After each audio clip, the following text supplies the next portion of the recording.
Eh bien d'abord on peut suivre la piste la plus probable, Portgas dit Ace, ou devrais-je dire Gold dit Ace. Oui, parce que je pense que Roger a décidé de mettre au monde Il est là. Regardez à qui. en espérant secrètement Ace. Oui, parce que je pense que Roger a décidé Regardez. Palmarès de Garp, je dégage un médecin. Regardez-moi le palmarès de Garp. de mettre Dégage au de monde là, un connard. enfant en espérant secrètement Regardez-moi ce golemon. Ace. Oui, parce que je pense que Roger Ah, quand c'est pas sur la ruche, c'est facile, hein. a Regardez-le. décidé de mettre au monde un enfant en Ah, c'est espérant con, là.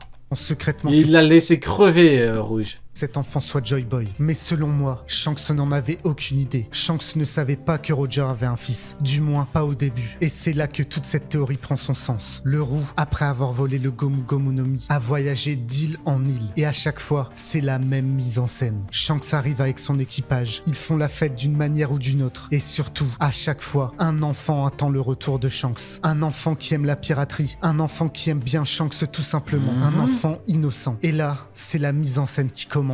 Shanks se laisse traîner par hasard un trésor d'une valeur inestimable sur le comptoir d'un bar. Sur une table, sur une plage, peu importe. Shanks laisse traîner le fruit. Parce que Shanks sait que le modèle Nika a sa propre volonté. Que c'est lui qui choisira son futur détenteur. Et souvenez-vous ce que Roger a dit. Que Joy Boy naîtra dans plus ou moins 10 ans. Et donc, la fenêtre pour agir est très petite. Shanks Gogol dit Ace dans la théorie. doit Oui, le Roger manipulateur qui pense que Ray est un pion, oui, son fils à lui c'est Gogol dit Ace, oui, peut-être. Mais non, le vrai Roger, ça m'étonnerait qu'il soit comme ça. Mais honnêtement, tu retires les 3 minutes de trucs un peu bizarres avec Rayleigh. Tu dis que Shanks, en fait, il a une mission personnelle et tout. Ok, mais franchement, c'est dommage de commencer avec Rayleigh, c'est une merde, quoi. Parce qu'on connaît Rayleigh. Et voilà, c'est dommage. pouvait un enfant âgé de quelques années seulement. Et tout prend son sens. Le roux continue sa petite mise en scène. Ah, t'es un bâtard, tu retires tout en vrai. Ah, t'es mauvais, frérot, t'es mauvais. Jusqu'au jour où un miracle se passe. Un enfant sort du lot. Un enfant prêt à s'infliger une cicatrice pour prouver qu'il est un pirate. Un enfant bruyant. Mais du coup, le problème que j'ai que ça, c'est que du coup, il est complètement schizo alors Shanks, hein, parce que quand il y avait l'enterrement de Ace et Barbe Blanche, il a parlé à Luffy en toute bienveillance dans sa tête. J'espère que tu vas bien, fais attention à toi, blabla. Donc ça m'étonnerait que le mec ait un plan malveillant. C'est ça qui est compliqué, moi. La théorie, je peux pas trop y croire. À la fin, qu'on ait un combat Luffy-Shanks pour X raisons, bon, les chances sont infimes, mais bon, allez, ce serait compliqué. Le seul truc qui me fait dire que c'est possible, c'est les mots de Shanks, quoi. Et encore, on utilise Gold Traduction, il va le voler le trésor. Mais qu'on ait un combat, à la limite, je sais pas, pour nous, enfin, ce serait quand même bête, quoi, pour nous prouver qu'il est au-dessus de lui et tout. Enfin, il y a mille autres moyens, mais bon. C'est une chose, mais de là à faire de Shanks un mec complètement schizo, ou un mec complètement malveillant, je sais pas, je trouve ça un petit peu... Ou alors on a le truc comme Diavolo. Voilà, il y a 2 Shanks, en fait. Un enfant qui n'a peur de personne. Et un enfant qui rêve d'une seule chose, la liberté. Monkey D. Luffy. Celui qui, en plus de posséder la volonté du dit, a mangé par hasard un incroyable fruit du démon. Le fruit le plus puissant du monde. Le Gomu Gomu no Mi. Le modèle Zoan mythique. Le fruit du dieu soleil Nika. Un hasard, pas pour Shanks. Tout était prévu. Et quel magnifique choix de la part du fruit. En plus d'avoir été choisi, Luffy prononcera exactement les mêmes mots que Roger a prononcés. Et c'est alors que tout commence. Shanks offre son chapeau de paille parce qu'il sait pertinemment que Luffy l'admire. Qu'il tombera forcément dans Ah ouais, donc la scène la plus symbolique de OP avec le chapeau de paille, en fait Shanks c'est un bâtard, il a fait semblant parce que Luffy admirait son chapeau. Oh. Ce serait chaud quand même, hein. panneau. Et d'ailleurs, le roux expliquera à Luffy qu'il devra lui-même rendre le chapeau. Cette image, c'est quand même l'une, si ce n'est la plus symbolique de OP. Je pense que vous serez d'accord avec moi. Au niveau du monde, je pense que c'est la plus connue. Déjà, hein, le Shanks qui met son chapeau sur la tête de Luffy. Si à la fin t'apprends qu'en fait le mec il était malveillant et tout. Chapeau, une fois qu'il sera devenu un grand pirate. Un grand pirate, mais ce n'est pas déjà le cas. Luffy vient lui aussi de devenir empereur. Il vient aussi de vaincre Kaido, la créature la plus puissante du monde. Et pourtant, Shanks, à la surprise de son équipage, décide de ne pas rencontrer Luffy. Ça ne m'intéresse pas de voir Luffy. J'ai mentionné Kaido et ce n'est pas un hasard. Il essaie de faire en sorte qu'on déteste Shanks. Oh bah ça va être compliqué. Bon, je parle en mon nom, mais pour me faire détester un mec qui a humilié un amiral, faut vraiment y aller, hein. Franchement, pour que moi je déteste un mec qui a chié sur un amiral à des kilomètres en Bluetooth, franchement, c'est impossible, hein. Je te le dis, hein. Un grand mystère entoure la... Même si tu me dis c'est un traître et tout, j'en ai strictement et foutrement rien à foutre. Tu me dis il a tabassé des gosses, j'en ai rien à foutre. Il est méchant, bon bah ok il est méchant. Voilà, question suivante. Et il en faudra plus, hein. Contre entre lui et Shanks. Qu'a-t-il bien pu se passer pour que Kaido se rétracte et décide de ne pas aller à Marineford? On peut croire à première vue que Shanks a stoppé en lui mettant un coup de pression, en le menaçant, mais quand on y réfléchit bien, ça n'a aucun sens. Comme je l'ai dit tout ça n'a aucun sens, c'est toi qui le dis.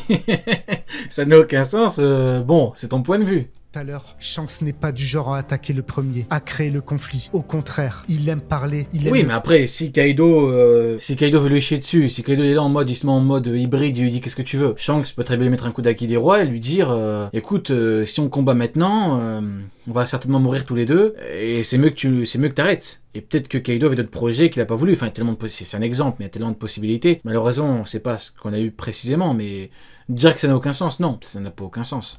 Le dialogue, comme on a pu le voir à Marineford par exemple. Shanks n'a attaqué personne. Il n'a fait que parer. Bah, il peut pas, il sert à attaquer les gens parce qu'il vient pour arrêter une guerre. Il y a pas d'intérêt à attaquer les gens là du coup. Et d'un autre côté, au contraire. C'est comme pour Kid, il a pas attaqué. Enfin, je crois qu'il y a des raisons. Il a pas attaqué Kid parce qu'il lui a proposé de lui donner les rôdes et de partir. Une tête brûlée, Kaido, quelqu'un qui aime le conflit, quelqu'un qui est profondément animé par les combats. Et vous croyez vraiment que Shanks a réussi à calmer Kaido? Eh ben pourquoi pas? Pourquoi pas? Quand une alliance de deux Yonko, c'était censé être impossible, improbable, on a une alliance de deux Yonko, un Big Mom Kaido.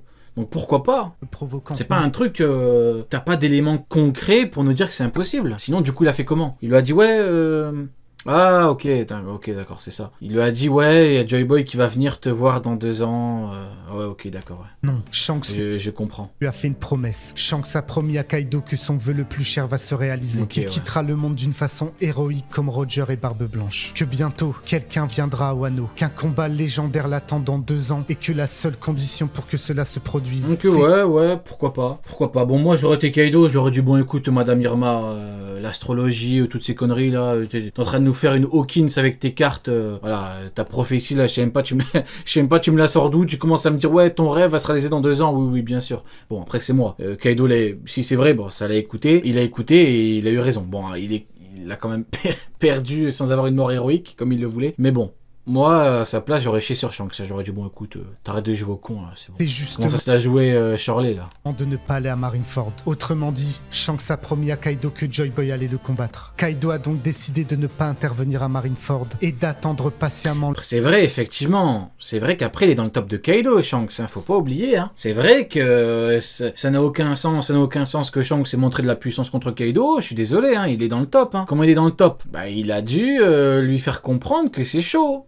Eh oui, effectivement. Le combat ultime. Parce que oui, Shanks c'est depuis que Luffy a mangé le fruit que il a dû lui mettre un coup d'Akidero en mode gros, si on combat maintenant... Tout le coup, c'est ça. Il a dû lui dire écoute, si on combat maintenant, t'auras pas ce que tu veux, j'aurai pas ce que je veux. On a tous les deux des objectifs différents. C'est mieux tu pars et moi je pars arrêter le truc. Et voilà, et puis ça a dû se passer comme ça. Kaido voulait pas de combat, ou alors il a écouté sa prophétie. Hein. Et peut-être, hein, je dis pas que son truc est con, c'est possible. Hein. Il y a même de grandes chances pour que ce soit ça. Hein. C'était qu'une question de temps avant qu'il devienne Joy Boy. Et c'est d'ailleurs... Mais bon, pour en revenir au cas du top, c'est quand même bizarre. Hein. Le titre de Mihawk le met 2 faits au-dessus de Shanks, mais il est pas dans le top de Kaido. C'est incompréhensible. Ouais, mais il a pas combattu. Kaido l'a jamais combattu, ouais, mais alors le titre de Mihawk le met au-dessus de Shanks. Donc pourquoi il est pas là? Parce que c'est une merde, c'est tout. C'est pour ça qu'il a parié sur l'avenir. Il a fait le pari qu'un jour Luffy éveille son fruit, chose qui ne s'est pas... Y a pas Riley Prime? Vous voulez qu'il y ait Mihawk? Un petit peu de sérieux. Plus produit depuis maintenant 800 ans. Et je pense même que Shanks ne savait pas que Luffy en aurait été vraiment capable. Et c'est pour ça qu'il n'est pas intervenu à Wano. Il avait déjà d'une part donné sa parole à Kaido, et d'autre part, il a parié sur Luffy. Il a laissé le destin faire le reste. Et au moment de l'éveil de Joy Boy, c'est là que Shanks a enfin réussi son pari du début. Un pari pour lequel il a offert son bras. Pourquoi Oda dessine toujours Shanks avec les yeux fuyants? Pourquoi Oda a dessiné une marque sur le tibia de Shanks? Alors qu'une expression japonaise connue veut qu'une personne ayant une marque sur le tibia est en fait une personne fausse, une personne qui cache quelque chose. Mais revenons sur... Ils ont serré les Japonais ou quoi? Les Japonais disent que quand t'as une marque dans le tibia, t'es faux. Bon bah les mecs, exercice, vérifiez vos tibias. On verra si vous êtes faux ou pas. Attendez, je vérifie mes tibias. C'est quoi? Il faut une marque, c'est ça? Une marque sur le tibia est en fait une personne fausse. Alors faut vérifier les tibias. Est-ce que j'ai une marque Est-ce que selon les Japonais, je suis faux ou pas? Non, apparemment non. Personne qui cache quelque chose. Mais revenons sur les mots du Bon roux. bah heureux de ne pas être une personne fausse. Il est temps d'aller voler le One Piece. Parce que oui, selon moi, Roger n'a jamais trouvé le One Piece. Putain, je suis un clone.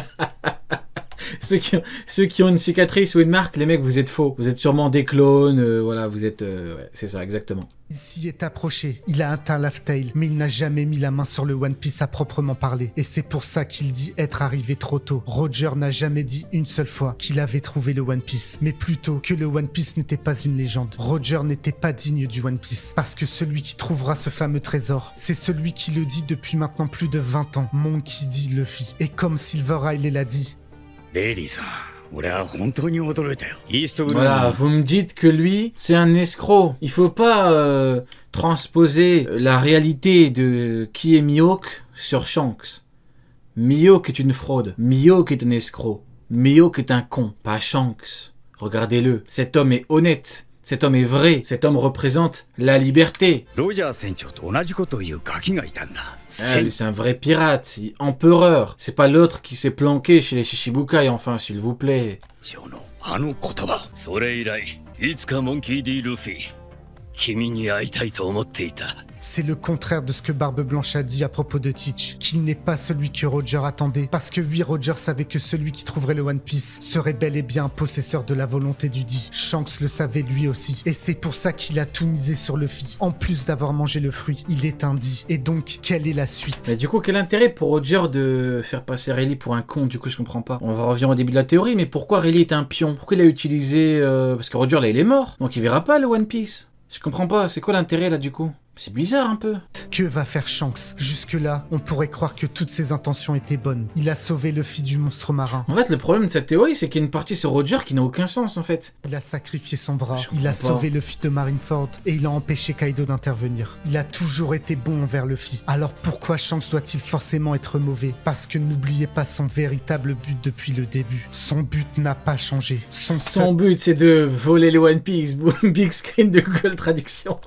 et C'est ce que j'aurais fait à sa place. unique but, c'est de trouver le One Piece. Et la seule façon de le faire était de laisser Luffy l'atteindre pour au dernier moment lui voler. L'éveil du Gear 5, ou plutôt l'éveil de Nika, est la première étape Bon, bah, au One Shanks, c'est le Piece. roi des Et voleurs, c'est pour hein. ça que Shanks commence enfin à agir. C'est pour ça que Shanks n'a pas hésité une seule seconde à tuer Kid. Parce que ce Shanks, c'est le véritable Shanks. C'est le digne fils de Roger. Un pirate sans foi ni loi. Le vrai fils de Roger? Qui n'a- Le digne fils de... Son fils biologique ou... Aucune pitié. Un pirate qui devra inévitablement affronter Luffy, qui lui-même devra choisir entre son rêve, trouver le One Piece, ou tuer sa figure paternelle. La promesse sera donc réalisée. Luffy rendra bel et bien son chapeau de paille à Shanks, mais la question sera de savoir si Shanks sera mort ou vivant. Les membres... Ok, je sais pas trop quoi en penser en fait. Ça n'a pas trop de sens, donc bon, bah écoutez, chacun aura son avis là-dessus. Je trouve que la partie sur Roger n'a aucun sens. La partie sur Shanks manque clairement d'éléments concrets. Ok.